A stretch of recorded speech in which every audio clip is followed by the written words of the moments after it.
Oh yeah. Yeah. It can be confusing, just like with Bitcoin and Bitcoin Cash and Bitcoin Diamond and Bitcoin Gold and whatever. Yeah. It just takes And you away. have Bitcoin Satoshi's vision. Oh yeah, we're gonna have that soon, I guess. And it's Okay. going to be interesting. By the way, do you have any preference for any of Yeah. the sides in the Bitcoin Cash battle? I'm sorry. Do you have I a preference for any of the sides in this Bitcoin Cash battle? You have Jihan and Roger Ver, who have their Bitcoin ABC. And then you have Craig Wright, who has maybe, I think he yeah. has the majority of hashing power right now. The only preference I have for that disagreement is to see the wars actually play out the way that they've been advertised. The I'm just concerned that there won't be some crazy hash rate war that Craig Wright has been promising, unfortunately, like most of Craig Wright's promises. Uh, yeah, I don't really have a side. I think I've never been that big on Bitcoin Cash. I'm definitely far more Bitcoin than anything. But no, I just don't. I don't really have a preference. I would actually love to see though miners attempting to enforce consensus rules with hash rate because this is something that's been attempted a lot of times already and has failed each and every time. And so I would be over the moon to see uh, the worst case scenario where you're on the Satoshi's vision side. They don't even care about losses. They don't care about any of the economics behind mining that are supposed to make Bitcoin work. So that type of thing, if I would love to see it play out just for informational purposes on how well this works because it hasn't been tested against a madman yet. And I really want to see mining tested with a madman in control of it. I guess that'd be interesting to observe. Yeah, And we would always have an example and say, this is why it's a bad idea. yeah. But Or it turns out, hey, miners can actually win, and that's a really good piece of information to know because so far they've lost every battle. let's get back to ETC for now, because I guess it's a more interesting topic, which also has relevance on the long term, unlike the I'm sorry, Bitcoin they Cash cut battle. out like the quality's a little bit. Oh, okay. I'm I, sorry. I said that it has more relevance on the long run, unlike the Bitcoin Cash debate, which is only temporary. And we might have a split, we might not have one, but it doesn't matter in the end. Let's talk Yeah, about something which I've learned from Giacomo yeah. Zucco, who is one of the few people to openly embrace the label of being a Bitcoin maximalist. And I told him to rank the top 20 coins from CoinMarketCap from 1 to 10. Uh huh. And he gave a pretty good rating to Ethereum Classic and said that you people actually have an ideological claim which he agrees with, but at the same time he said that Turing completeness on a blockchain is a bad idea and it doesn't work. Yeah. So I Wait, don't think that. I forgot to ask the question. Oh, sure. So Bitcoin maximalists like Giacomo claim that anything that Ethereum can do can be also done on the Bitcoin blockchain. And why do you think that Turing completeness is important as a way of, refuting his argument? Mhm. Well, yeah. For Turing completeness, so it's a double-edged sword. Obviously, you can implement the same exact things directly on the Bitcoin main chain as you could on an Ethereum-based chain because you lack that Turing completeness. And there's positives and negatives to lacking Turing completeness that I'm sure Giacomo is very aware of. What I think, though, is Turing completeness gives you options to do things that, so for example, right now, Bitcoin will say, oh, well, or you could say, well, one of the biggest things that you could use Turing completeness for on Ethereum is doing multi-sig, and that doesn't matter because Bitcoin has it. But Bitcoin has M of N multi-sig, which is one variety of multi-sig, and it doesn't have other varieties of multi-sig where you maybe after a certain period of time, fall over to a different owner, give different owners different weights. You could kind of abstract that by giving multiple keys to the same party or something, but it gets complicated. And there's a variety of other things there with Turing completeness that do enable you to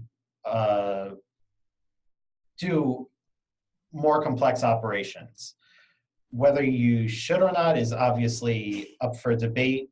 But what I think having that Turing completeness there gives you is you don't need to use it, but you can use it. So majority of transactions on ETC, for example, are value transfer, and they don't require Turing completeness. But when I need Turing completeness, it's there and available. And I think what we're going to see for ETC is you're going to see the ability to not use the Turing completeness all the time. You're going to just use it whenever you need to. You're maybe going to start seeing languages where they don't compile to Turing complete. So they compile to EVM, but they don't do Turing complete loops, which is basically the majority of what you need for Turing completeness. So yeah, I don't see Turing completeness as a bad thing. I see it as a good and useful thing in some cases. And what's going to be important is educating developers on when you need it and when you don't.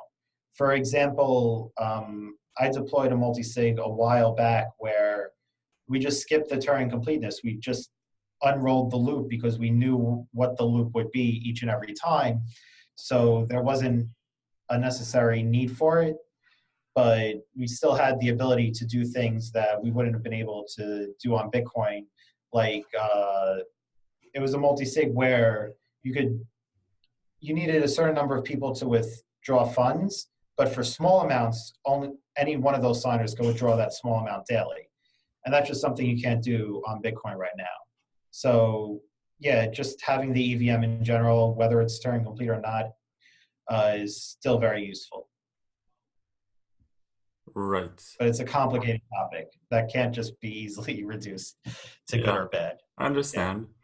But a lot of people just claim that you don't really need Turing completeness on blockchains. And one of the biggest claims and proposals for Ethereum Classic is that you have a truly decentralized Turing complete blockchain, unlike all the other alternatives which try to run dApps and smart contracts. Yeah, absolutely. You mentioned earlier the involvement of IOHK, and I've noticed that Charles Hoskinson is also on the page of people involved with the Ethereum Classic Cooperative. And what would you say is the relationship between Ethereum Classic and Cardano?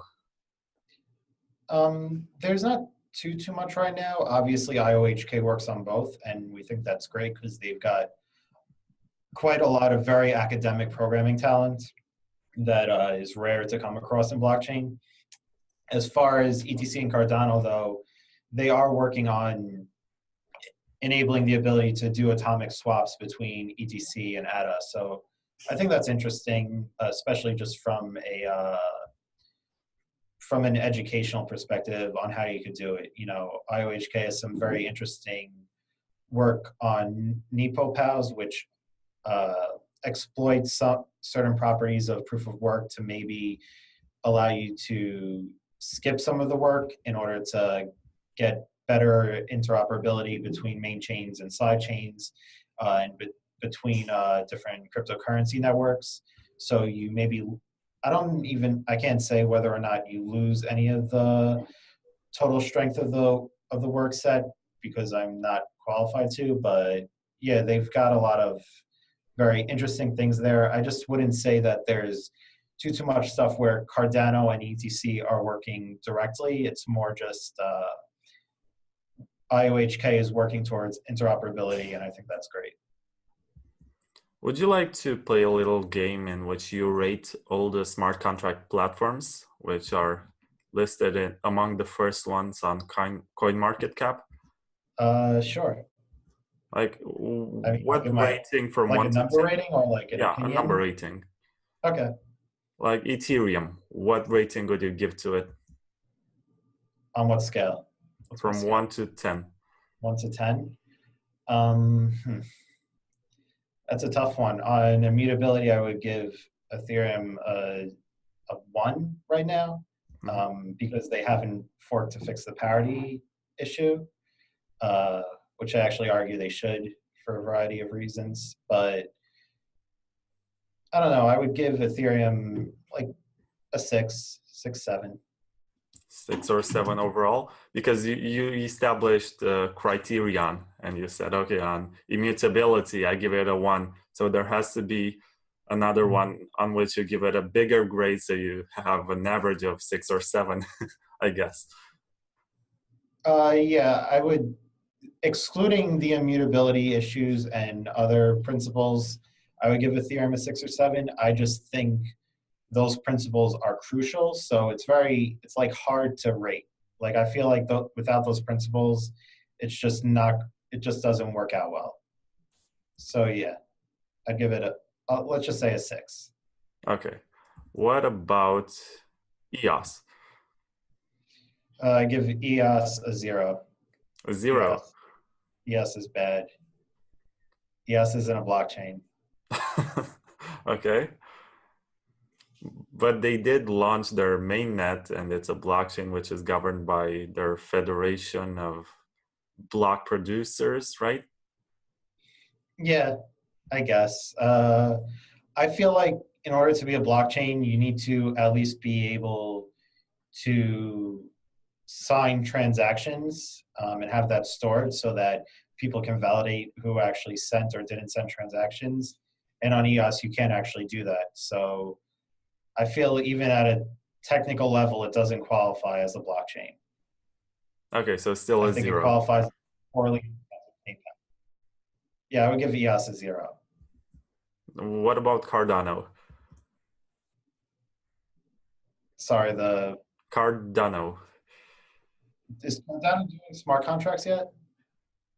I'm not sure. I Okay. haven't tried, so I don't know. I don't think they do smart contracts yet. I think they still are waiting on it. So I may not be able to rate that. Okay. Then you have to rate TRON. Oh God. Well, Tron just copy pasted Ethereum code. I give it a -1. That's ridiculous. But they scale Tron, so well that they can handle hundreds of thousands of transactions, right? Tron is a great example of tech versus marketing. Like when you look at Tron's market cap, you can see the amount of money that just raw marketing and a messed up coin distribution can get you in terms of market cap. So yeah, I give Tron a -1. Well, okay. Then what about Tezos? Tezos I actually found interesting. I would give it maybe like, again, I'm not sure if Tezos does smart contracts though yet. I know they're planning to, but I would give Tezos the idea of it like maybe like a 3 or so. Just not, I'm not too much of a fan of it anymore. I think I was more a while back, but they've had so many issues right now that it's a little bit concerning. Obviously, there are things they can work through, but yeah, right now I would give it a 3. And that's a hesitant 3 because I haven't seen too much from it yet. Do you think that Neo is any better? No, Neo is centralized. So Neo just doesn't have decentralization. So I don't like Neo at all. At least most other blockchains are in some other than EOS and Tron are attempting to be decentralized. But Neo no is I give Neo a 0. 0. Yeah. It's still better than -1, I guess. And Yeah, which it's better one? than -1. Let me see another one. IOST. I don't know what that is. Okay. It's supposed to be similar, but I don't know what makes it, distinguishable in the crowd. And there's also NEM, right? Which does smart contracts. Yeah, NEM does smart contracts, but NEM confuses me because NEM has like no volume, and I can never find anybody ever using NEM. Like, so I don't know. I give NEM a 0 too. Still better than the -1. It's better than a -1. They're better than Tron. So this was fun to do, but do you think that Ethereum Classic is closer to a 10 right now, or how would you rate it? I would give ETC like a 7. I think there's still quite a lot of improvement to make. You know, I'm very passionate on ETC and in just believing about the blockchain in general, but I think there's still, definitely with all blockchains, there's room to grow. So yeah, I would say we're a solid 7 right now. And how would you describe a perfect 10? A perfect 10 blockchain that's Turing complete has had is 20 or 30 years out and has had some very brilliant mathematicians make major breakthroughs in mathematics to say, hey guys, we can actually scale much higher than presently possible by doing X, Y, and Z. And all the math is there. And they've just discovered it this year, and it's been tested for 30 years into the future.